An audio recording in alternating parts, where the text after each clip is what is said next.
How do you downgrade TurboTax? So first you gotta go to the TurboTax website and sign into your account.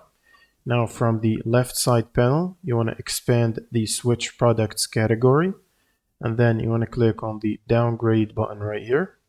And from this page right here, you should be able to choose a downgrade to move you to a lower priced version if available. Otherwise, it will downgrade you to the free edition.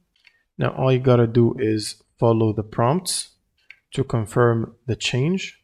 And if for some reason no downgrade option appears on the Switch products, like this one right here, you should click on Clear and Start Over in the same category, and then click on I want to clear my tax data and confirm to erase your current tax data, which should by default restart you in a lower version. And just keep in mind that some tax forms or features may require a higher version of the software. So downgrading in that case might not be allowed.